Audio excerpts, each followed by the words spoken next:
here for a discussion on the budget. Let me introduce you Mr. Rajagopal. He's been shouldering the responsibility of Chief Investment Officer from 2001 and has been responsible for flagging of Reliance's most successful schemes. He has more than 31 years of experience in commercial banking, treasury and investment operations. He is an MA, CA, IIT. He has the added advantage of being with the SBI since 1971, when he rose to GM, treasury operations, including liquidity management, investment operations and trading compliance functions. Apart from this, I would like to introduce you Mr. V. Raghavan, and Mr. R. Naik and Mr. Balraman from the Tempo Group.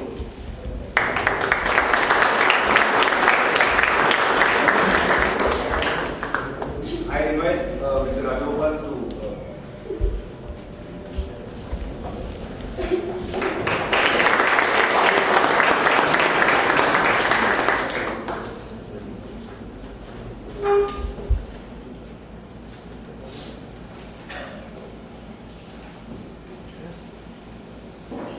Thank you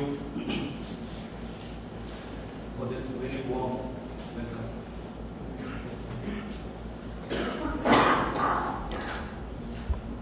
It's nice to be in Goa. I am not saying this in the usual way. It's always nice to be in Goa, but this time around it's nicer. Nicer because I got a chance to get away from the markets.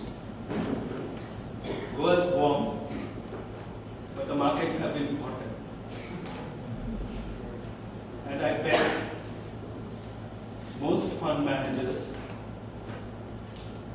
dealers, treasury managers would be envying me this morning because they're all stuck in the markets while I'm away, far away from the markets.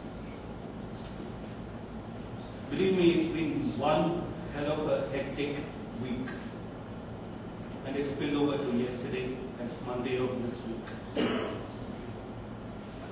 We saw the Sensex closing last Friday for the second consecutive more than 5% loss for the second consecutive week. From 14,723 on the 7th of February to 12,886 on budget day. Another fall yesterday of 471 points. The Sensex has lost more than 2,000 points from its all-time high, or in percentage terms, 12%. That's been the extent of volatility in our markets. Most of you who've been following the budgets and whatever dreams and dreams of paper that's been written after the budget, you would have found comments describing the budget as an insipid budget.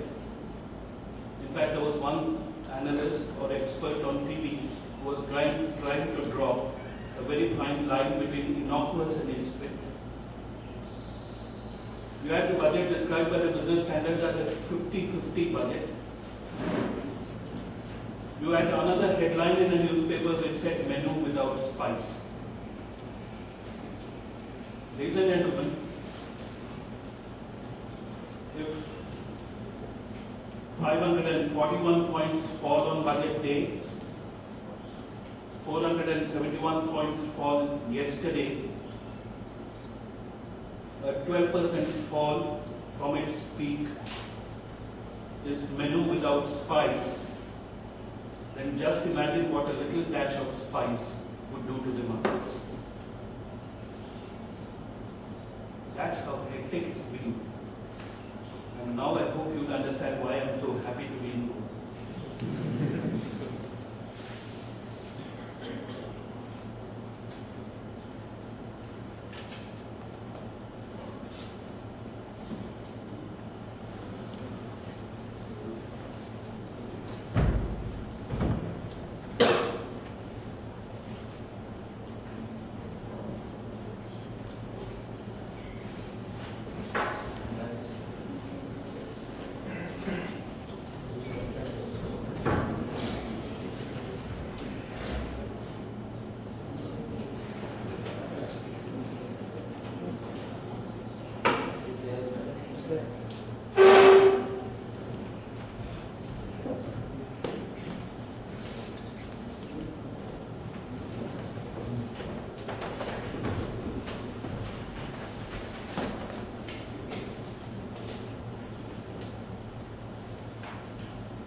This, ladies and gentlemen, was the way the Sensex behaved on budget day, that's the 28th February 2007. The markets closed at around 13,400 and odd on the previous day. On budget day, it opened with a gap just above the 13,000 mark. As the Finance Minister got down to present his budget at around 11 a.m., you see that the markets slowly had started recovering. And once the Finance Minister spoke, the behavior of the markets turned distinctly choppy or volatile. So by the time he came on his proposals for extra spend on infrastructure, agriculture, the social sectors, namely primary health, education, etc., the markets by that time had already touched a low. But this extra spending was brief, and from then on, from the low, the market started recovering a bit. But by the time he came to his first proposals that shook the market, that was MAT on IT companies, the market had crashed. From there it tried to recover, but duties on cement, duties on iron ore exports, enhancement or increase in the dividend distribution tax all added to the weakness of the markets. So at the end of the day, when the details had been adjusted, the Sensex had fallen by 541 points. But the question that most of us would like to answer, or you would like me to answer, is this volatility in markets on budget day, the thing that happened on the 28th of February this year, is it surprising? Most of us who've been in the markets and have been watching the performance of the markets on budget day are definitely not surprised.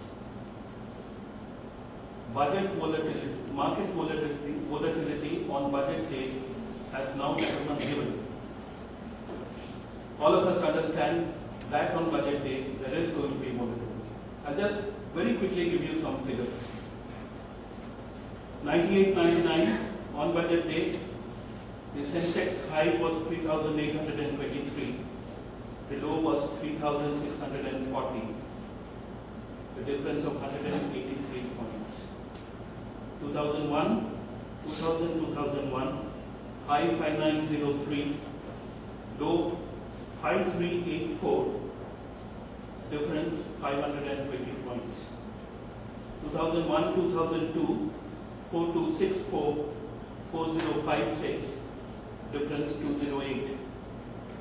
2002, 2003, high 3731, low 3537, difference 194 points.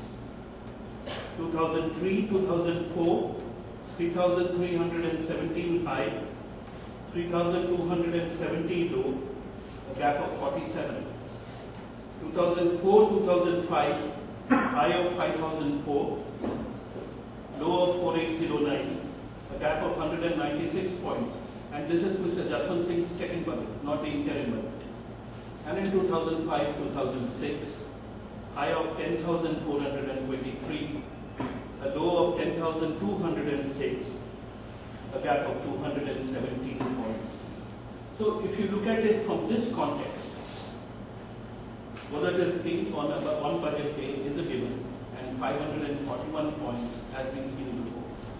But if you look at the difference between the high and the low of the day, it was more than 600 points. Nothing very surprising as far as market behavior went.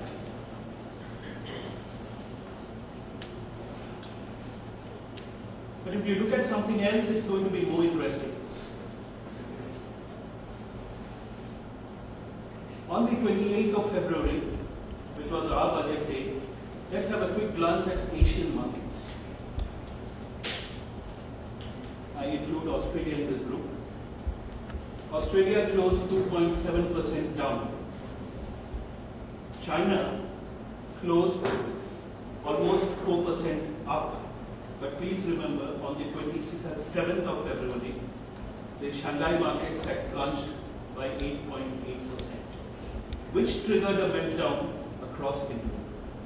The next day it bounced back 4%, but 27th February, Shanghai was down 8.8%. Hong Kong, the Hang Seng, down by 2.5%. India down almost 4%. Singapore down 3.7%. South Korea down 2.6%. Thailand down 1 percentage point. Vietnam down 2.5%. Indonesia down 1.3%. Nikkei, Japan down 2.85%. Malaysia down 3.3%. Philippines down 8%. And in Philippines, what was important was that it was the worst daily decline since the Southeast financial crisis, 8%. And if you looked at the Dow on that day, it was down by 416 points, which was 3.3% and the steepest fall in 4 years. The point that I'm trying to make is that fall on the 28th February in Indian markets, although it was the budget day, was not confined to the Indian markets alone, but was a global phenomenon, very pronounced in the Asian markets, but also the Dow Jones Industrial Average that day was down by 416 points. So it's very safe to conclude that it was a global meltdown. The reasons for that are not very difficult to seek either. I spoke to you about the Shanghai market down 8.8%. A lot of analysts believe that that triggered the meltdown. Shanghai bounced back the next day. The other markets did not. Neither did the Indian markets. The reason why Shanghai fell, many analysts believe, was because the Chinese woke up that morning to find in the newspapers that the Chinese government had instituted investigations against illegal brokerage practices and also loans to punters. So many Chinese thought that these investigations would lead to a tumble in the markets and whoever could book profits went ahead and booked profits. And therefore, the markets fell. But this was too prima facie an explanation which seasoned market players were not willing to accept. So over the weekend, there was a lot of digging that went around. And finally, the jury was out. And the conclusion was that the root of the problem was the global meltdown in markets, lay elsewhere, not in China. And they lay in Japan. By now, everyone has veered around to this consensus view that it was the Japanese phenomenon, or the yen carry trade, as it is popularly known. Many others would like to call it as also one-way bets, were responsible for this global meltdown. Very briefly, what is it? Between 2000 and July 2006, Bank of Japan had kept interest rates in Japan at 0%. In July, they announced a rise in interest rates by 0.25%. That's a quarter percent. This super cheap money, Japanese money or yen money as it is called, became the favorite hunting ground for players all across the globe, and particularly the hedge funds, to come and borrow in Japan at 0%. 0% in Japan, 5.25% in the US, 3.5% in the Eurozone. So if you borrow at 0% and invest in assets which are denominated in other currencies, which are high yielding, you obviously benefit out of the arbitrage. And this is known as carry trade from Japan to other countries other currencies or assets denominated in other currencies which are higher yield. So people made a lot of money in the process. And these amounts or sums of money that were borrowed in Japan were taken out of Japan and invested in markets, and the popular markets where they were invested were the emerging markets. And let me sound this note of caution, among the emerging markets, the most popular destination was India.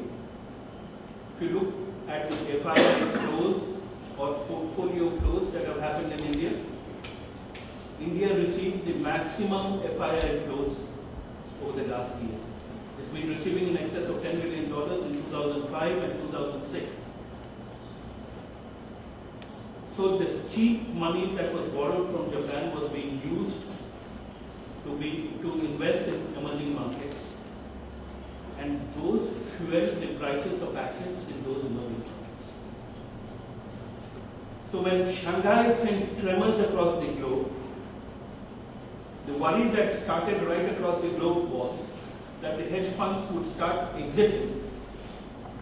And we had seen a similar phenomenon in 1998 October, when people started selling the US dollar. The same yen carry trade was unwound, the dollar plunged, and all markets across the globe plunged. And what happened? Long-term credit management, capital management, FECM, one of the biggest hedge funds in the world, collapsed. This time around, it is the same worry. People are selling assets in other currencies, taking the money, repaying their yen loans, as a result of which both yen as well as other foreign currencies are under pressure.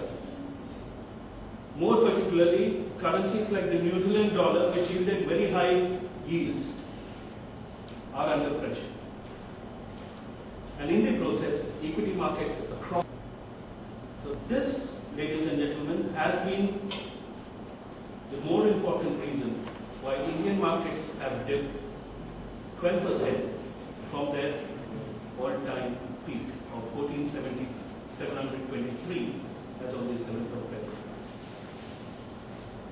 In a nutshell, reasons for the fall in our markets, as I said, budget day volatility is a given. It's been happening every year. So it's not a cause for worry. But what's a cause for worry is the global phenomenon, which is also spilling over into our markets. And many of you would have read that in the last week, the FIIs had sold more than $700 million worth of equities in our markets.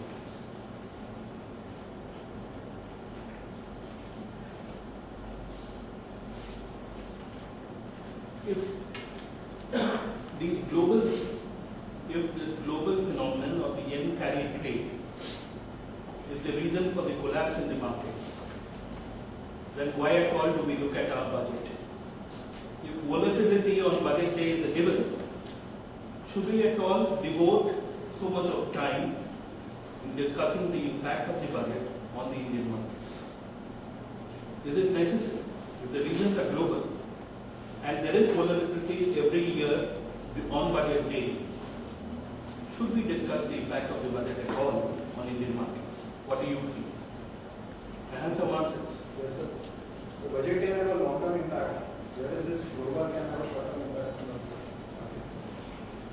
Budget long-term impact, global short-term. That's what we say.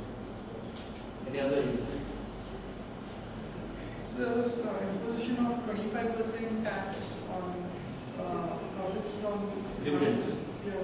This is not knowing the 25% on the money which is going in the money market backed funds. So this might have been part of the reason why some of the profits were being eroded when they decided to move out. Maybe they thought that the arbitrage that they were carrying out might actually be completely removed.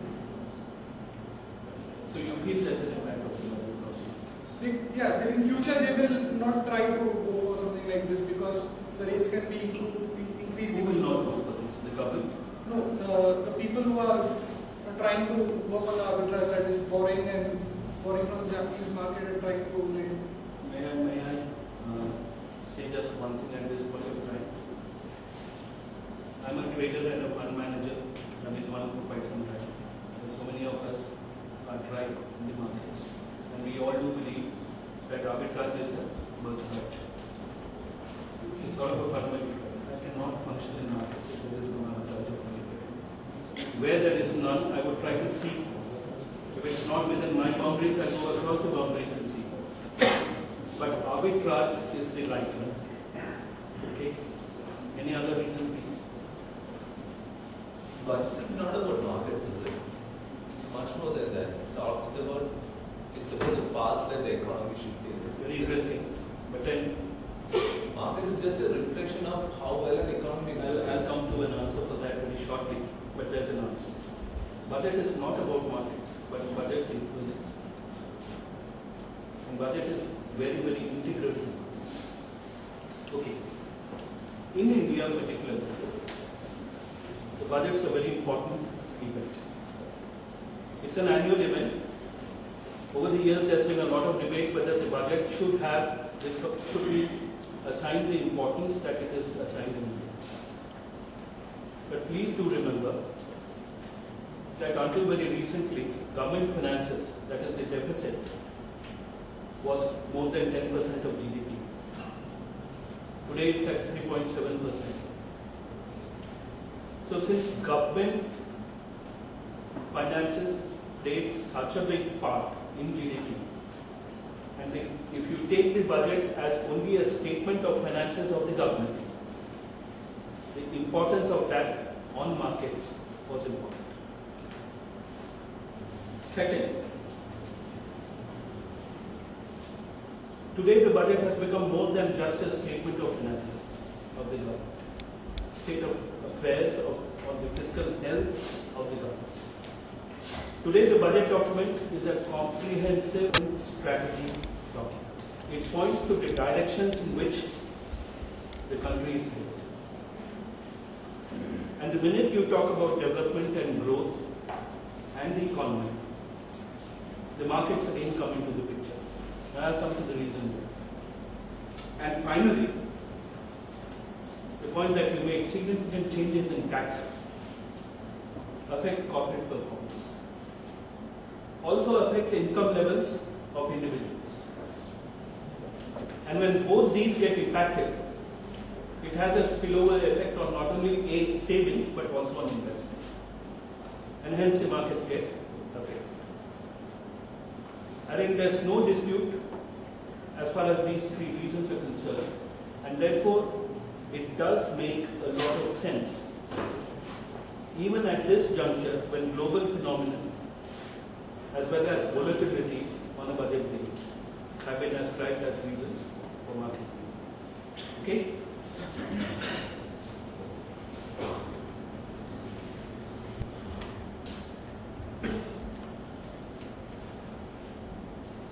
Again, to most fund managers and diggers, if you do not have anything to say, please seek refuge in the sayings of Warren Buffett. This is what Warren Buffett had to say. If the business does well, the markets will follow.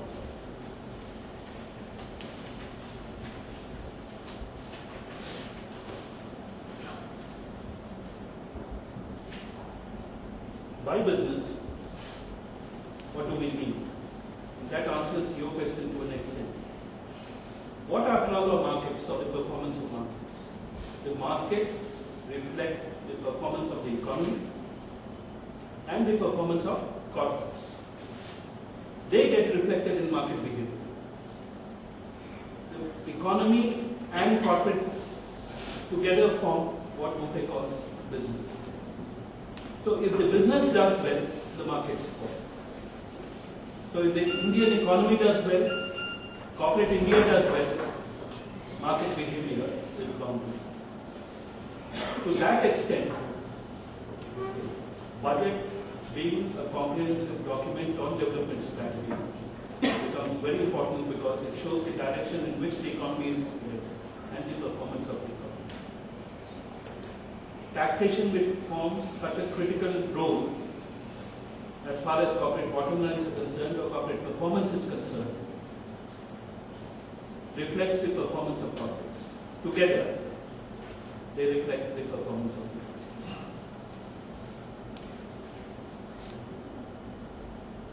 So let's examine the budget document only as far as what is relevant as far as the Indian economy and corporates go. Just before the budget, an economic survey is presented to Parliament. It's a public document that depicts the state of health of the Indian economy. This year around, the economic survey document, if you wanted to find in just a few words something that described the state of the health of the Indian economy, there was this sentence which said that the Indian economy has decidedly taken off. And after having said that, it also said that the current growth rate is sustainable. Ladies and gentlemen, you already know that during the previous plan period, we have grown at 8% plus. Last year we grew at 9.2%. This is the first year of the 11th plan, and we are aiming for a 10% growth rate. So if the objective is a 10% growth rate, a jump from current 9.2 to 10, or from the average of 8% growth in the last plan period to 10%, does this budget set out the directions to achieve this, or the roadmap to achieve this? One thing that is again a consensus and is accepted today is that the Indian economy today has distinctly changed. The survey document said it has decidedly taken off, and this growth momentum is sustainable. The debate that took place was whether this change in the Indian economy is a structural shift or is it just a cyclical phenomenon. By now, most of us believe that it's a structural shift and it is not just a cyclical phenomenon. Structural shift because there has been definitely and in very significant measure the structural shift that has been driven by productivity, driven by openness in the economy. And this increase in productivity and openness has been because there has been a lot of change in policies through reforms. It is not just a cyclical shift, because if this has not been achieved because of global liquidity that has flown into India, and also because of some monetary accommodation that has been practiced in the past few years. So distinctly there has been a shift, and this has been a structural shift. And when there is a structural shift, let me liken it to what we call in other areas a tectonic shift. That is, it has changed, it has shifted. There's no going back. And therefore the economic survey also says, although it sounds some caution on the inflationary pressures, it also does not accept the fact at this point of time that the economy is overheated. These are certain distinct pronouncements that came out of the economic survey. At the same time, the survey also pointed out to 4 areas of concern, which is very relevant for our discussions today. The first one being agriculture.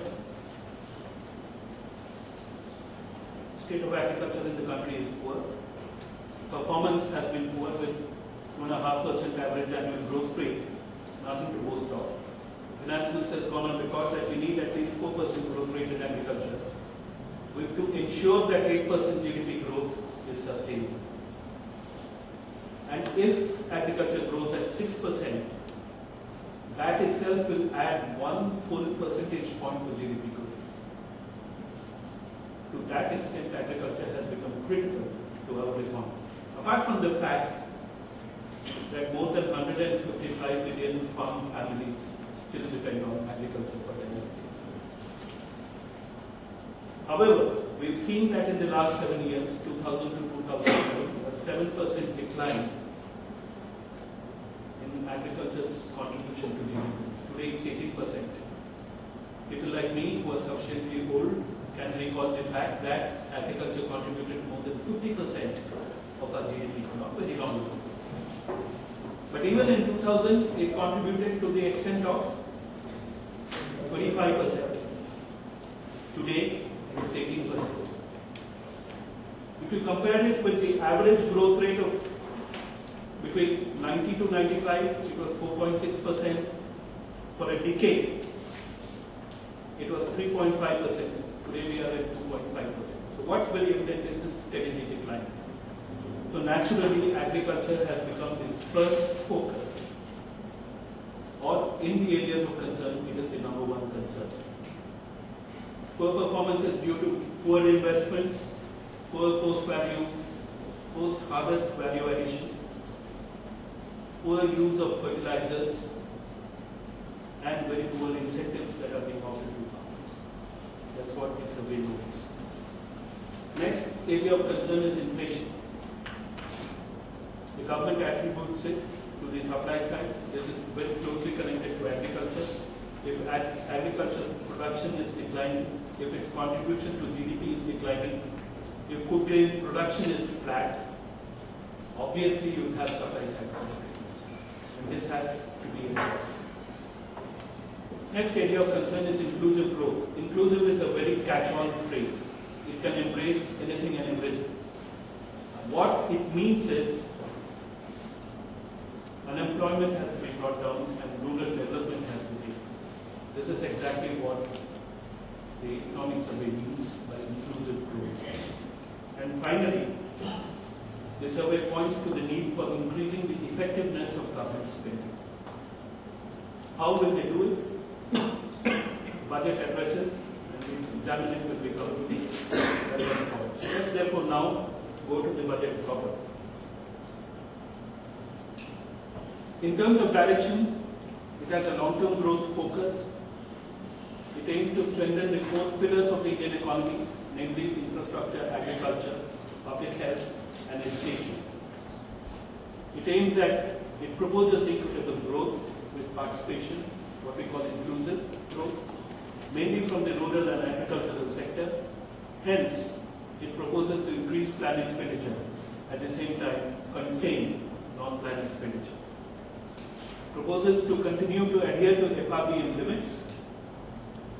It's already achieved the fiscal deficit and the revenue deficit targets. Proposes to go ahead further in its roadmap as laid down in the FRBM Act. It's getting geared to achieve a 10% growth rate, which is projected during the 11th plan period, of which this is the first year, financial year. It aims also to control inflation within the comfort zone, which, according to the Reserve Bank of India, is 5 to 5.5%. But if you go by what the finance minister says, it should be around 4%.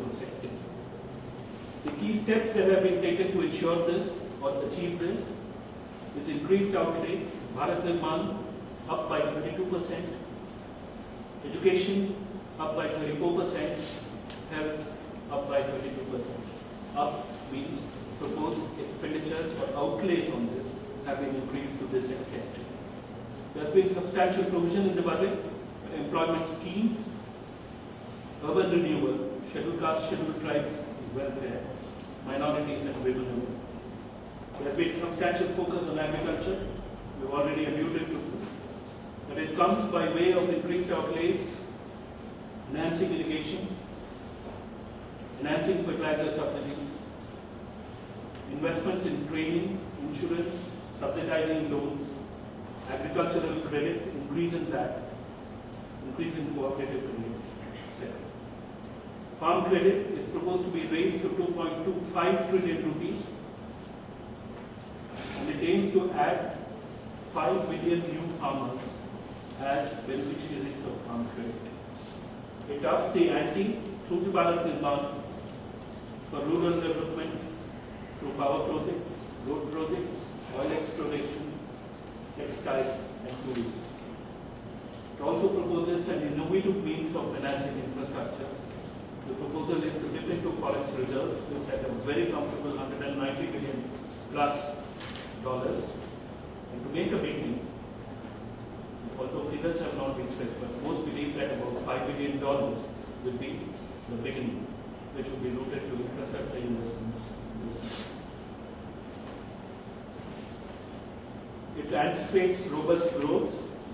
Already we are at 9.2%, and 11th plan proposes a 10% GDP growth, which is the target for the 11th five-year plan. Segment-wise growth, the graph on the left, right at the top of the heap is the services sector, bold black line. But please look at the one that dipped to negative territory, and that is agriculture. The GDP growth, apart from the services sector, has been boosted because of the stellar performance in industrial production. IIP grew by 10.6% during the period April to November, and manufacturing grew by more than 11%. This is something which we had not seen before, and this is what has really boosted our GDP figures. Services and manufacturing, if they continue at the same momentum, and if agricultural growth rises from 2.5% to 4%, then a 10% growth that is targeted in the 11th plan is distinctly achievable. It also targets per capita GDP growth, targeted growth of 7.2% in the fiscal year 2007 in real terms. In terms of priority outlay, defense outlay has been increased, but the increase is restricted to 11.6% and not what China announced yesterday at almost 18%. Infrastructure outlay has been increased to 1.775 billion rupees from 1.374 billion rupees. That's a growth of 29%. And this increase in infrastructure is what is going to be very, very critical in the sense that that is one of the four pillars as we discussed.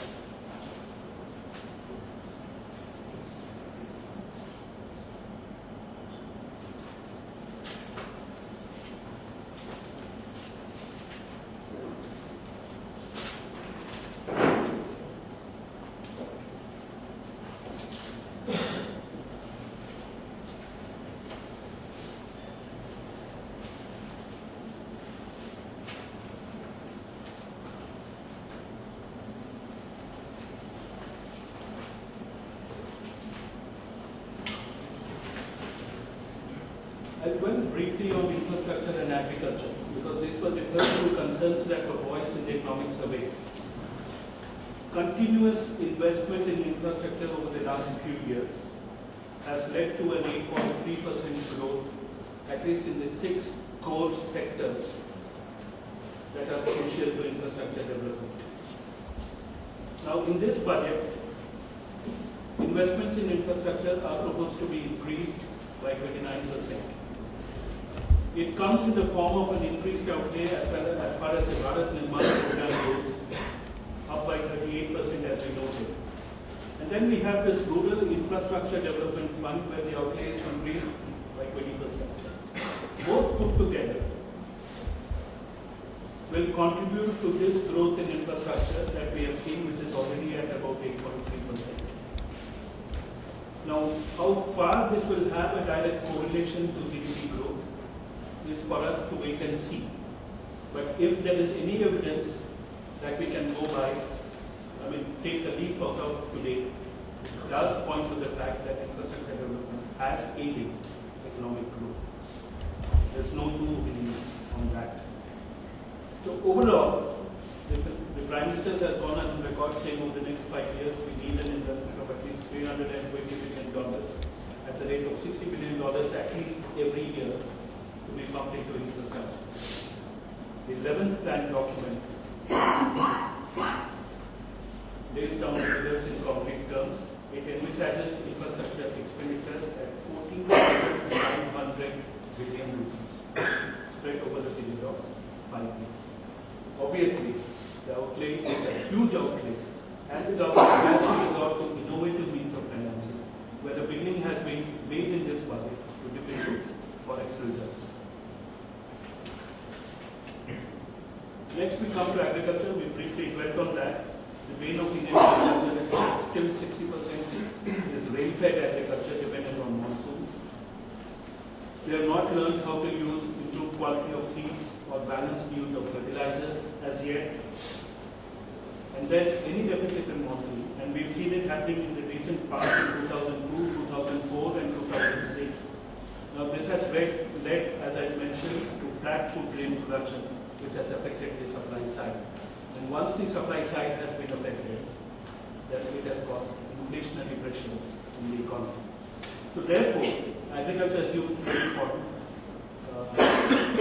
position in this budget. The investment is proposed to be increased. Additional credit of 2.25 trillion rupees is envisaged. 5 million new farmers are to be brought into the books of banks for farm credit. Outlays for irrigation, 10 million hectares are proposed to be irrigated. Fertilizer subsidies, farmer training programs, and employment in the rural areas are proposed to be boosted. And what the budget proposes in this form is that it proposes to be 2 birds in one stone, to achieve equitable growth, part of the inclusive growth objective, and to remove supply side constraints which have brought inflationary pressures. We talked about inclusive growth, and social sectors become important, but more importantly, this is where effective government spending, which is one objective that has been proposed, or one area of concern that was voiced in the economic survey, gets addressed. Through increased spending in education and health, you are not only going to improve the skills of people, but you are also going to improve the health. Healthy, skilled population is what effective government spending aims. And through this, what we call inclusive growth, we aim to achieve.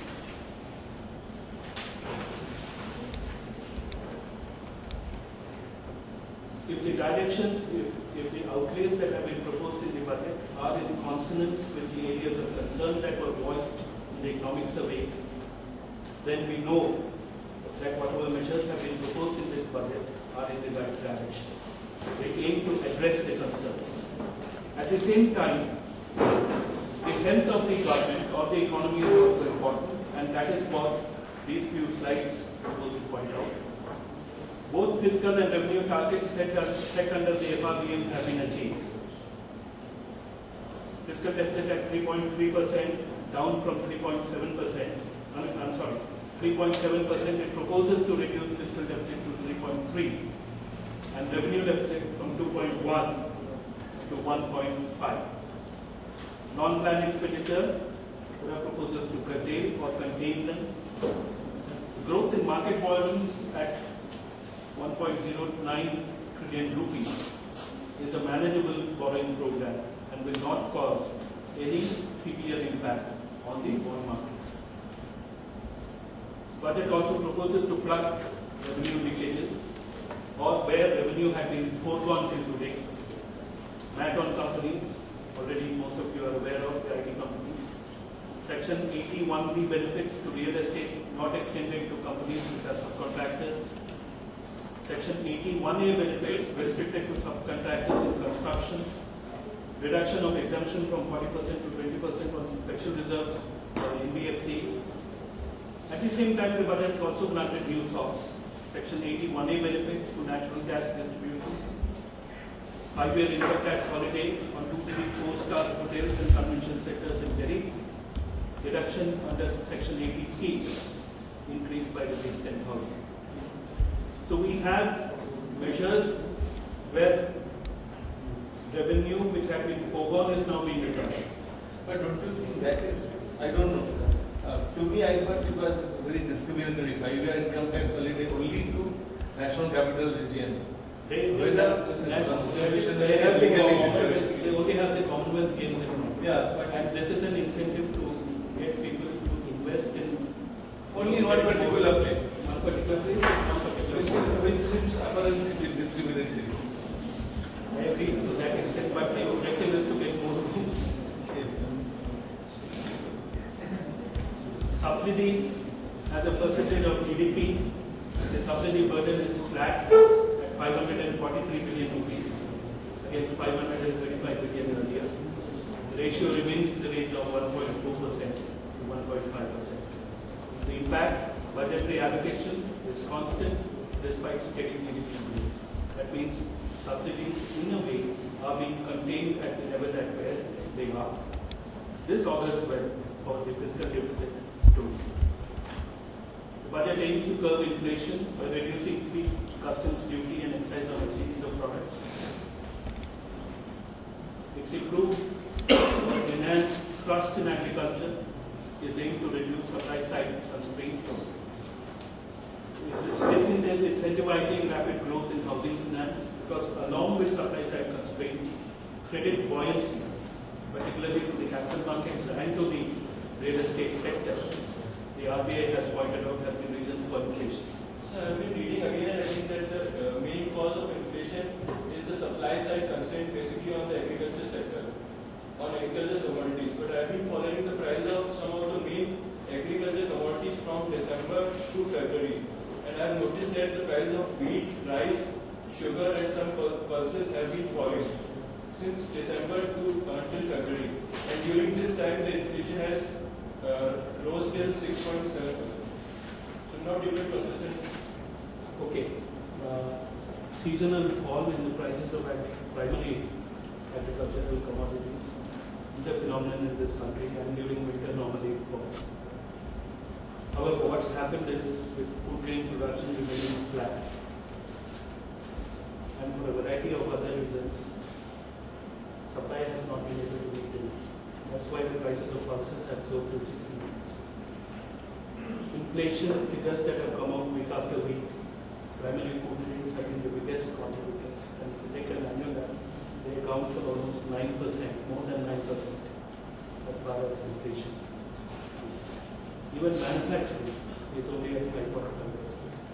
Inflation in manufacturing is very difficult to contain because it's imported inflation.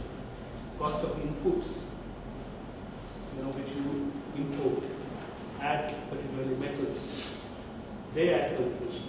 But in agriculture, it has been purely supply because they have not been able to meet the demand. One reason why we have not been able to meet the demand is food grain production has been good. So there is an urgent need to improve food grain production. That is what the strategy is.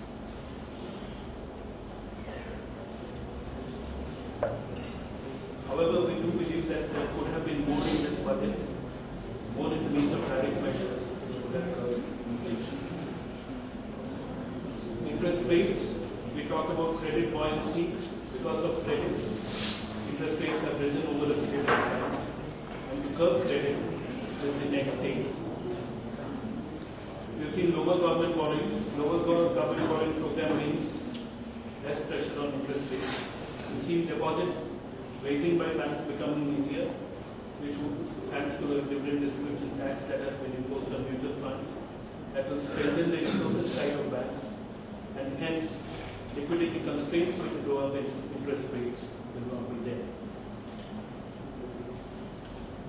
As far as capital markets go, certain measures in the budget which would improve the environment in capital markets, short selling by institutions.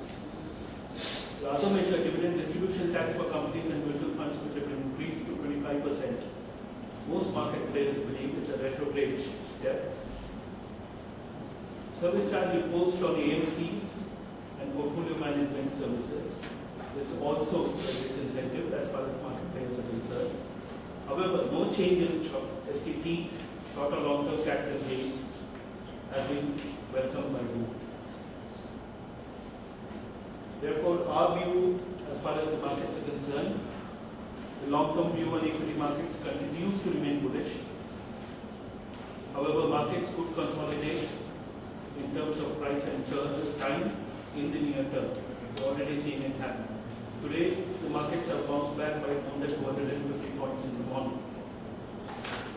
This was prepared immediately after the budget.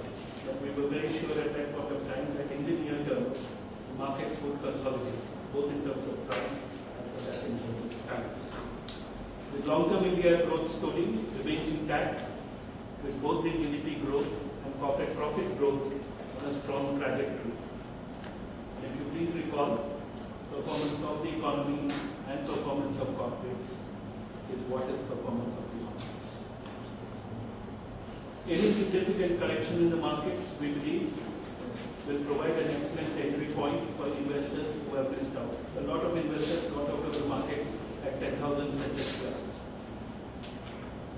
They all felt sorry when the Sensex rose to 14,720. Today again they are getting an opportunity to enter the market at similar levels.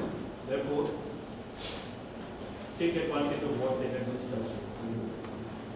Investors who have followed a disciplined portfolio allocation policy according to their risk appetites in the equity markets need not panic, since we have seen that this volatility is a given every year on budget day, be it on account of global phenomena, and hence when markets become normal, we might see inflows happening once again. So there is no need to panic at this point in time. Just ride it out. Equity markets should provide a decent return over the next 2 to 3 years. So what is decent? Varies from player to player. I think the consensus estimate is around 50%. Finally, the Nifty now trades at an attractive 14 and a half times forward earnings, 2008 forward earnings, and 12 and a half times 2009 forward earnings. And going by a 10-year survey, ladies and gentlemen, 14 and a half times forward earning is taken as fair value. So we are now almost at fair value. The long-term bull run, markets could be range bound in the near term. Broad direction of the market could become evident depending on the outcome of some of the above events. Namely, how soon will it stabilize after the Japanese carry trade story. However, we are in a long-term bull run and there could be phases of corrections, some sharp and short, probably lasting 6 to 12 months. However, it does not change the long-term trend. So what does this mean? Market could be range bound in the It trades in a range. What happens is, when the market is waiting for a clear sense of direction or for stability to come back to market, the tendency is a sideways movement, which establishes a range. For a long time, the market was trading between 14,200 and 14,500. So that's a range. Sometimes it trades between, let's say, 13,200 to 13,600. Now these are ranges. I mean, technically you can establish these ranges through charts. And once it is evident that the market is trading in a range, you change your strategy. You see the range movement, you sell at the top of the range, you buy back at the bottom. So you might see this range bound movement in the near term until the market sees a clear sense of direction, until things change.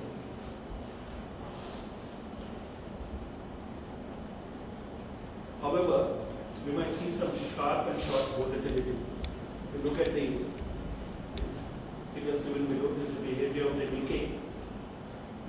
You have seen a few corrections in the Nikkei, corrections which range between 15 to 30%.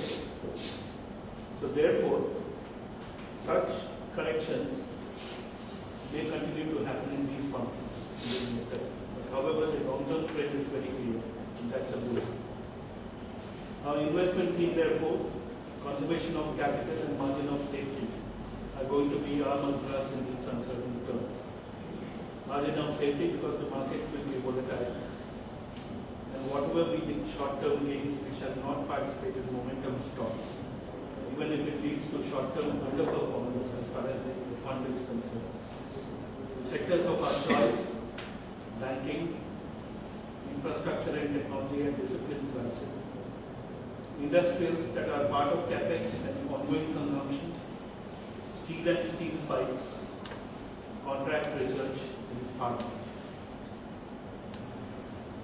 Very briefly, sector impacts. I won't go into details, but after the budget, IT services, which has a market cap of 4,56,000 plus crores, or 14% of the S&P 500, not as negative as it initially appeared after the pronouncement on MAC. We had Infosys coming out saying that it will be earnings neutral. Subsequently, when we looked at the impact in greater detail,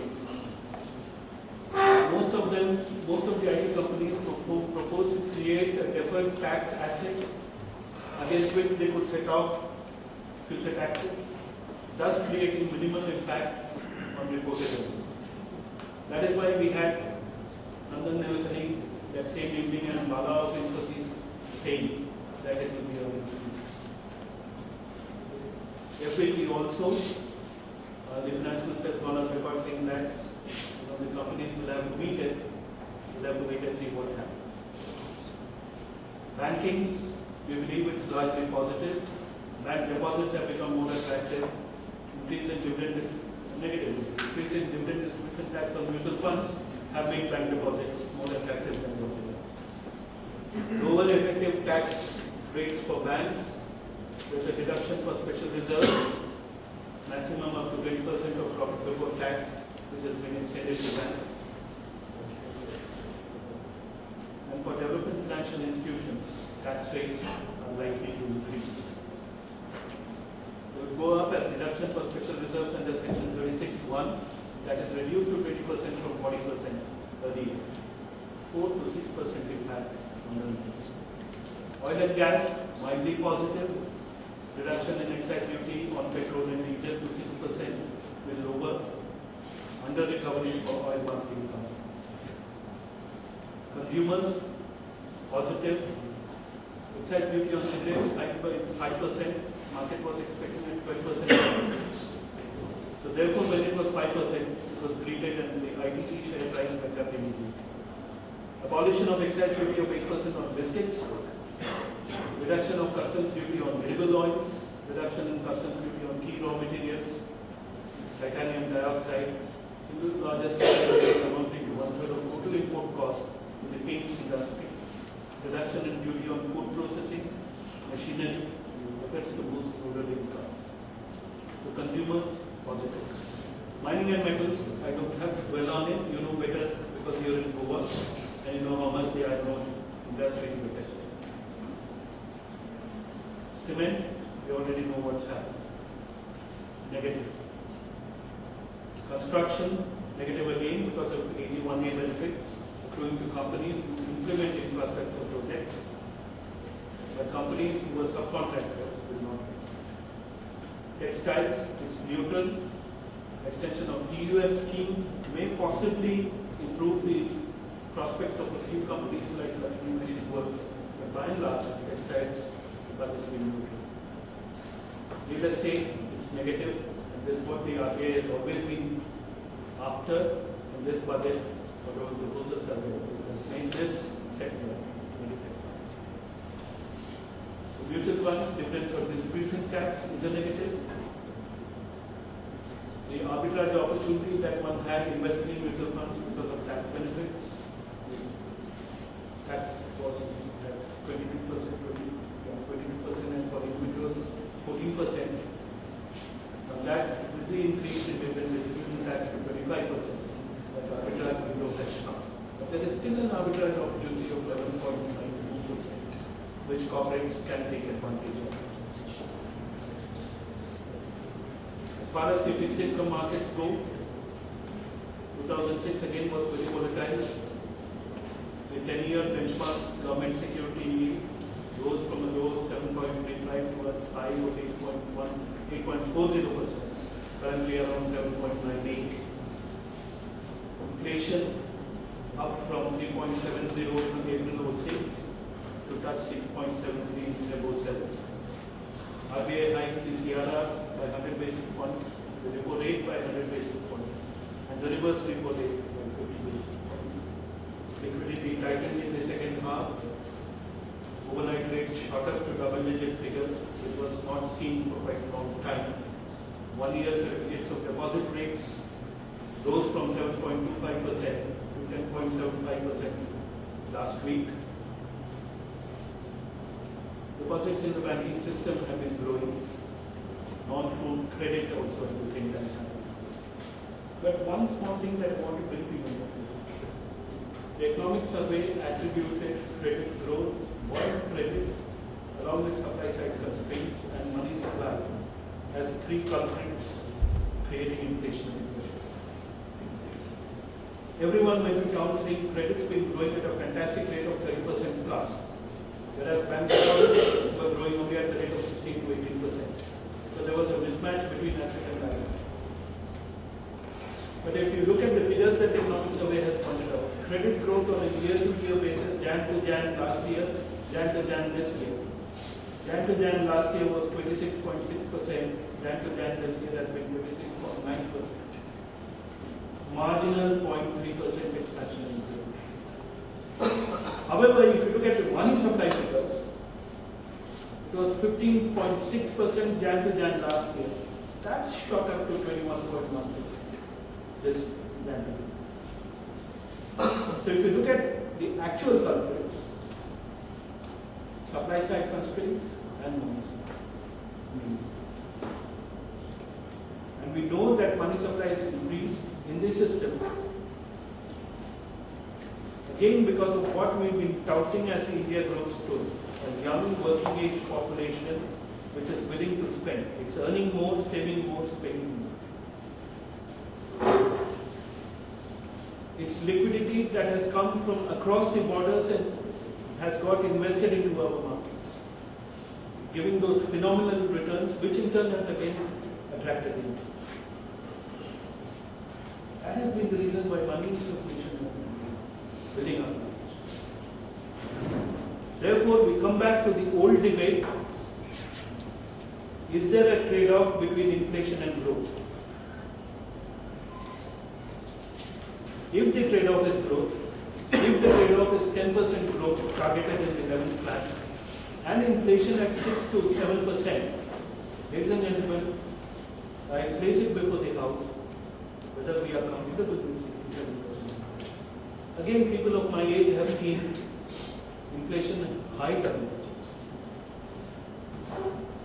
We've seen a phase when 8% inflation was tolerable, was accepted. Today, if it rises above 5.5%, we start jumping. But when we had 13 to 18% inflation, we had a Hindu rate of growth of 3%.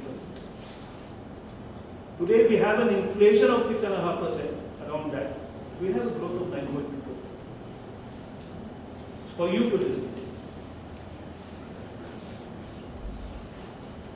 From a debt perspective, fiscal deficit, FRPM targets, good news.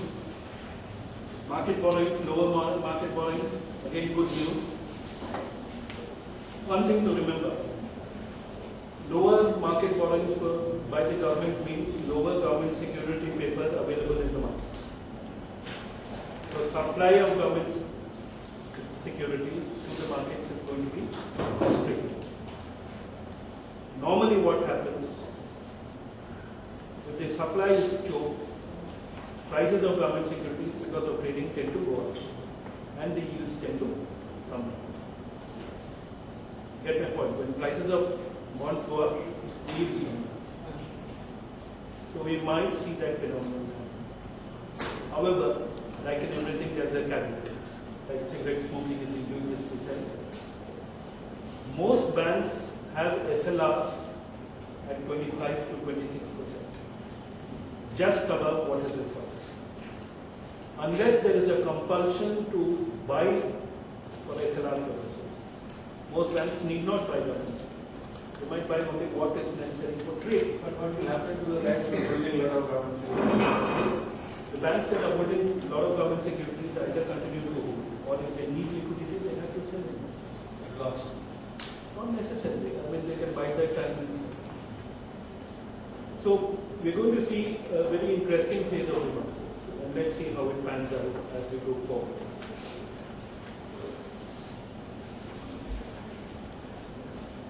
The RBI covered on Friday night a series of measures. We tapped the reverse repo amount at 3,000 crores. At one point of time, banks were facing with RBI 36,000 crores.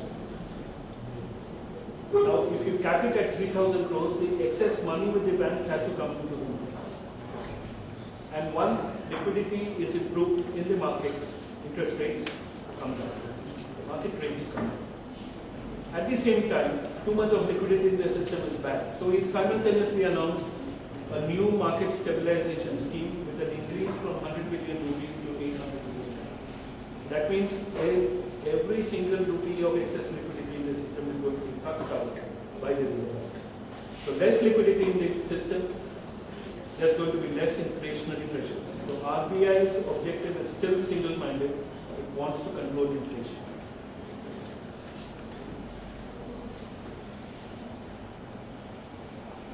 Therefore, RBI, we believe, is going to focus mainly on liquidity management. The new MSS scheme is aimed to suck out excess liquidity. There are clear indications that it will go slow on credit growth.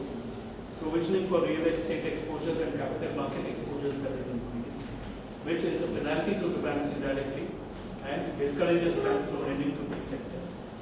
The emphasis on credit growth to be given to specific sectors which will reduce supply side constraints, namely agriculture, and sectors which will aim to achieve the inclusive growth story. The RBI is prepared to take more monetary measures if needed to control liquidity and moderate inflation. That's the clear message that the government is giving. And finally, the RBI seems to be in favor of a steeper yield curve. We saw this phenomenon of an inverted yield curve. An inverted yield curve sends out the wrong messages. Luckily, to an extent, it corrected. However, the spread between the lowest point in the yield curve and the 10-year got shrunk to 10 basis points to 12 basis points. That is the situation where the RBI wants to. It wants a steeper yield curve and the messages will keep. Our outlook, we expect an SLR cut during the year, at least 1%. And this will free up to 265 billion rupees for the banks. Currently, those at the margin of SLR maintenance of 27 and 28%, it does not give much leeway to banks to reduce their recent purchases. Recapitalization, oil and FCI bonds will come in as substitutes for government securities. That's what we see. And overall, the demand and supply situation will be favorable for government securities. We expect inflation to come down from current levels because of RBI measures, because of fiscal measures in the budget, and finally because of the base effect which comes into play from March onwards. We expect that global interest rates will peak out and indications of stable economic growth all across the US. Already, the US has revised its economic growth to 2.2%. Therefore, those who expect the US to start unwinding its rate increases, that it has increased it may happen sooner than later. We feel that RBI is comfortable with easier liquidity and stable yields and increase, easing of inflation pressures and moderation of credit growth. Interest rates across the curve are expected to witness a southward movement in the first half of the financial year with a steepening bias. We see value across the curve for medium-term investors with maximum value at the shorter end. They expect liquidity to ease in the next fiscal with increased government spending. Adverse flows from emerging markets will, however, impact liquidity. $700 billion has already been acquired and sold.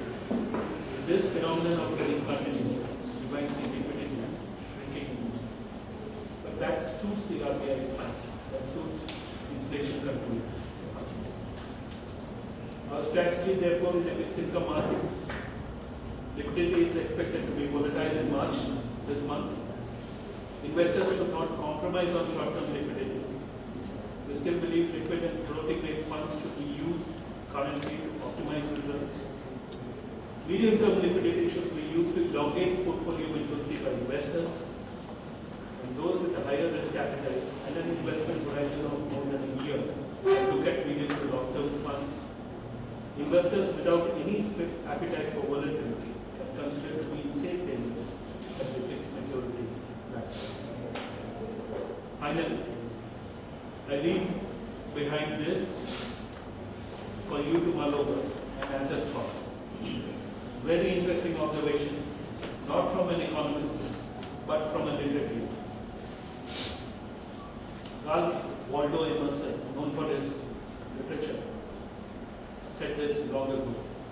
Economy does not consist in saving the coal, but in using the time while it works.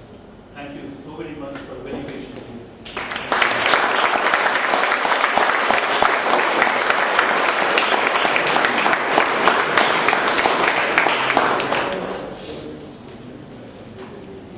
Questions, please.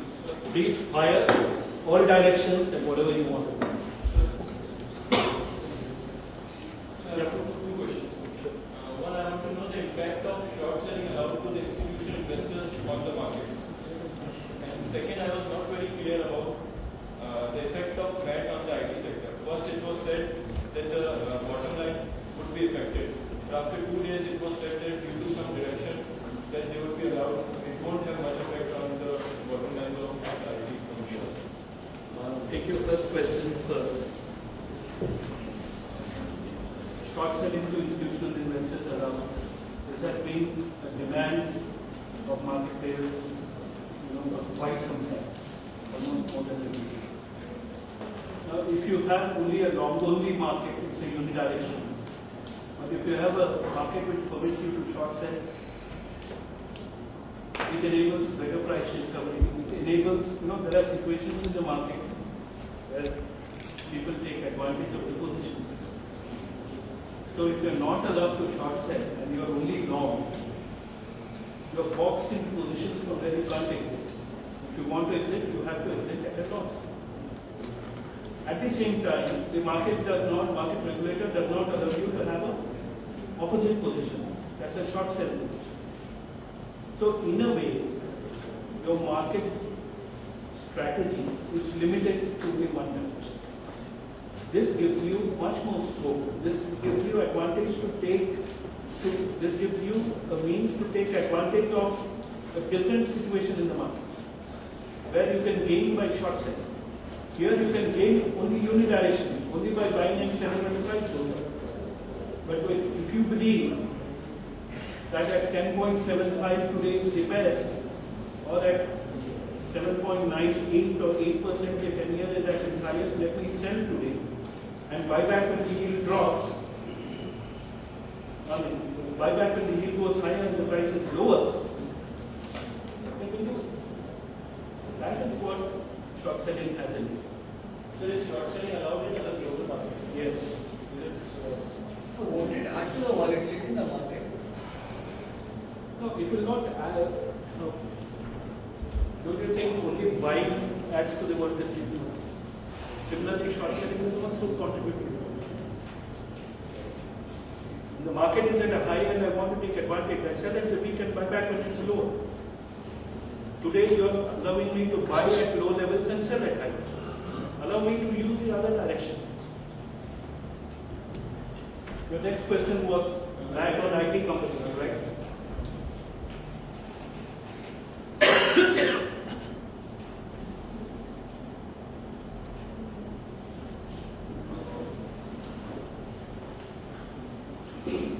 The proposal was MAT at 11.2% on book profits, including profits covered under Section 10A and 10B, extending FBT on ESOPs, and lease rentals being brought under the 12.5 services tax standard. Now, these were three measures that affected IT companies. Now, what transpired later on? Companies clarified that they could create a deferred tax asset against which they could set off against future taxes, thus creating minimal impact on reported earnings. It's a deferred. Secondly, FBT will be recovered from the employees, but there could be a moral problem that has to be tackled in the process. And these rentals form a very small proportion of IT company costs. and hence the impact there would be minimal. So when the finer print or the smaller print was read, it was found that the impact on earnings would be minimal. So the initial reaction when the measures were announced in the budget, it was realized that it would not be as heavy. That's how. So I'm still not clear on the first part. Companies which have created a deferred tax asset, Yeah. that's what the companies have come out with. Because it's immediately that Indian sector. How would it work? We can see what they have in mind. It's just a measure that they have. How, what, probably we would be better. Deferred tax asset. No, Mr. Rajagoapal, he would be probably better to how would it work. I think let's wait for what it would be. As far as I'm concerned, Infosys fell and then rose.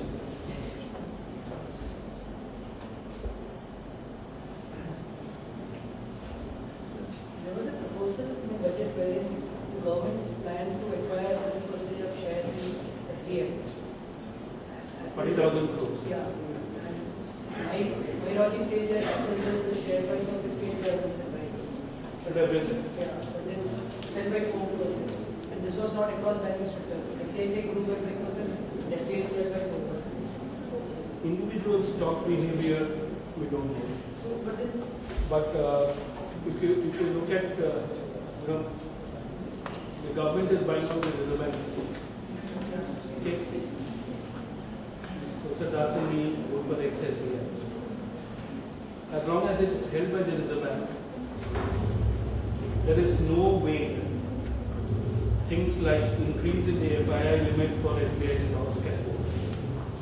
One of the reasons why the SBI stock has never risen, I mean it's risen but not spectacular, is because there's a cap on FII. And that cannot be enhanced because RBI holdings in SBI cannot come down below a particular rate. Okay. Now by transferring, by acquiring RBI holdings, the government acquires it and at some future date the government can divest it. But, so your first assumption that it is positive for SBI stock is absolutely correct. This is, many of us view this as a positive. But why the stock fell is, it could be various other reasons. do the markets work in such way that any reason, there has to be some reason, right? If there was a logic to markets, we won't be in existence. If you really like, to find out that irrational, I would try to gain it. You yourself said, ICICI Bank stock went up, SBI stock fell. So, impact on the banking sector as a whole obviously did not impact ICICI Bank. Probably because the market must have already smelled rumors of what ICICI was planning to do. Set up a holding company, get its insurance business, come out with a public issue later on. All those could have been factors. Good. So as I said, that DD and even only the debt-oriented decisions, and this debt will be passed over to the investors. Now, what is the plan of action the investors in mutual funds? Should we move more towards the equity-based mutual funds or debt? It's going to be the same 25% is the dividend distribution tax, whether it's equity or debt. In debt, earlier, in debt, the incidence of tax was low. Today, that's high. So where people benefited with a larger arbitrage opportunity of close to 20%, 22%. Today that comes down to 11%. But dividend distribution tax is across the system is not a zero.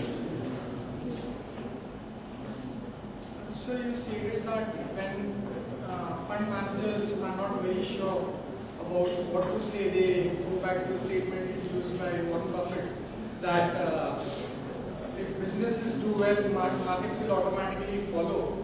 Warren Buffett had some other interesting things to say about mutual funds as well.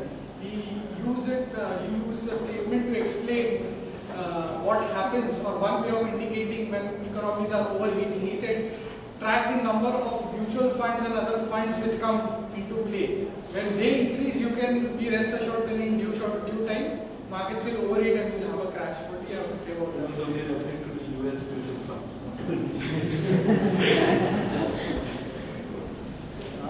Interesting what you pointed out. But, I mean, just as a matter of information, today, with such large amounts of corpuses and of assets in the management, anything like an FII sell-off of $700 million in a couple of days would have crashed the markets. But when they sold, this time around the mutual funds bought. Otherwise, today you might have, there could have been a possibility of the index or the Sensex being around here. So today, mutual funds have sufficiently large sums under management, which could keep markets stable or arrest markets sliding. So we have to, pronounce a judgment after we see, because this increase in assets under management in the Indian mutual fund industry is a recent. So maybe 5 years down the line, let's see who they were right.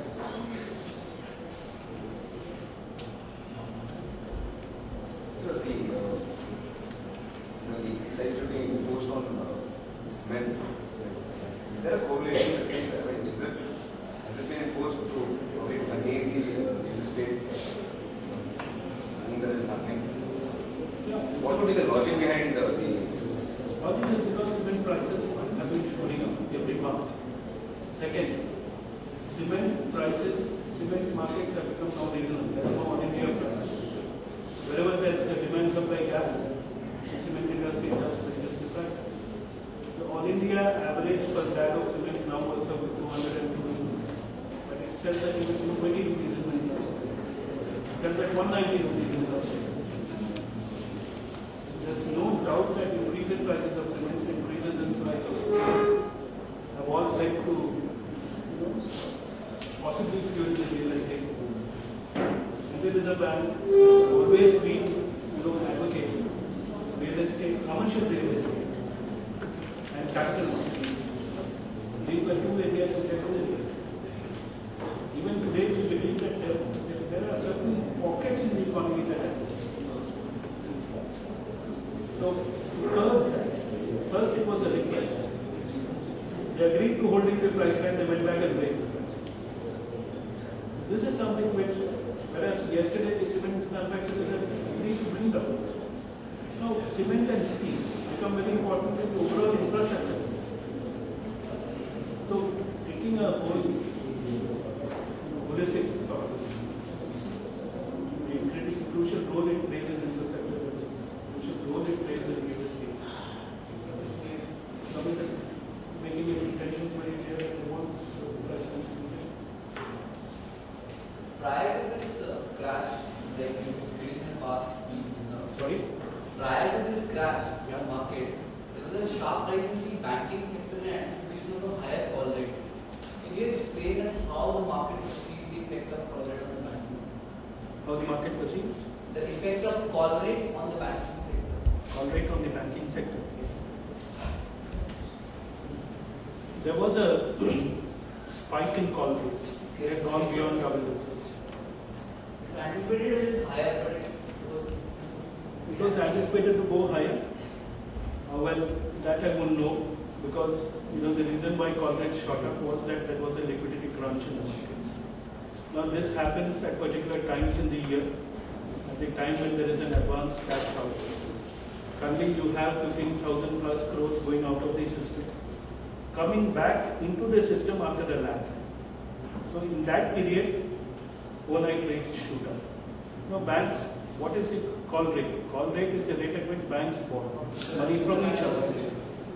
And today it is kept under control with a repo rate and a reverse repo rate, which is called liquidity adjustment facility, the LAF rate.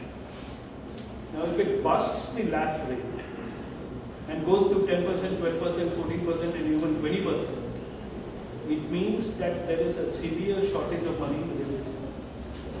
Okay? So there are temporaries. The minute the money comes back into the system, again, today call rates are at 5.30 and 5.4. Today is 5.3. That is a lower limit. That's because there is liquidity. Come 15th March, see a difference. These are temporary things. I mean, very, very short term. Let's not go by it. Mutual funds benefit because immediately people like me will rush to corporates, whoever have 100 crores, 200 crores, 300 crores, and tell them that temporarily the call rates are up. We expect these high call rates to continue for a period of 7 days, 10 days, or 15 days. So please put money in cash plans which invest in the overnight markets. And you'll get returns of 10%. That's what people got, 10 to 12% returns for a period of 10 to 12 days.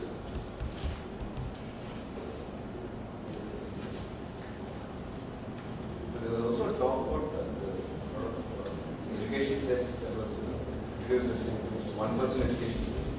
So again, the logic behind that. How much is it expected to yield? That's something you can't quantify. As I said, one of the areas of concern is the spend on social sector's education. Purpose is to increase the skill rates, make people more healthy. That points to effectiveness of government spending, and that brings about inclusive. Nothing within that encompasses. Now, how do you quantify it? The only index is a human resources index that is published every year. There we improved our positions dramatically in one year and margin is high. So maybe tomorrow the index, when it comes out and it jumped up 10 places, there is an index. So another effect of the budget was on telecom sector. I'm not very sure about the provision, but the government fixed a deadline to merge the two entities of a telecom company till 31st March. Therefore, my idea was having a problem. It was doing it in April to gain some tax benefits.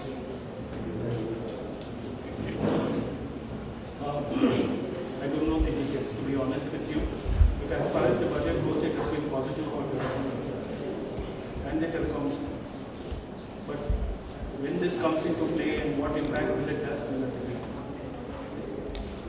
I have two questions. One question is, there is going to be an increase in education by 31% and in health by 35%. But in education, they put a 2% cess and in health, 3%.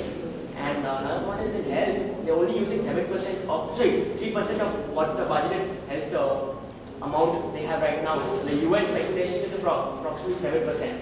So if you're increasing the amount that you're giving for health, you still have to use that, right? So not the government not using too much of the. That is why, as I said, one of the areas of concern in the economic survey that was put together, effectiveness of government. That has become a key thing. All these years we've seen outlays in the budgets. But then, was it going to the right people? Was it having the desired effect? Was the big question. So it's a very welcome thing that the government is now focusing on the effectiveness. And as I said, there are indices through which you can measure the impact. So at a later date, whether this increased outlay in education, increased outlay in health, all these cesses are actually contributing to betterment, improving this service, making people more healthy. For an education, why would they increase on one side the cess and increase the expenditure on the other side? They have to. Where do you get the money to spend? You don't have the money to spend on education. It is an imperative today. You have to see. More and more people, many of you would have read the statements that came out of TCS Rajagoapal. He said the biggest challenge that's going to face TCS and other IT companies is the shortage. Now, if I don't start spending today, have you seen the big hoardings? Do I spend on primary education or do I spend on IITs?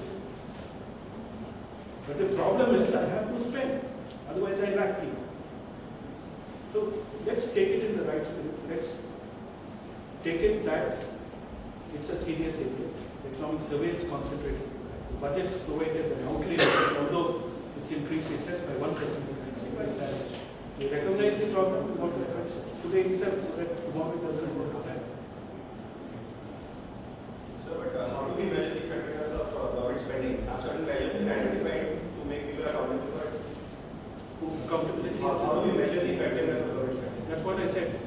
this government or this country need not mention. The UN does it. And the UN publishes it. So tomorrow when you find that you have jumped up 10 places, you are happy. Reliance Mutual Fund became #1 beat UTI.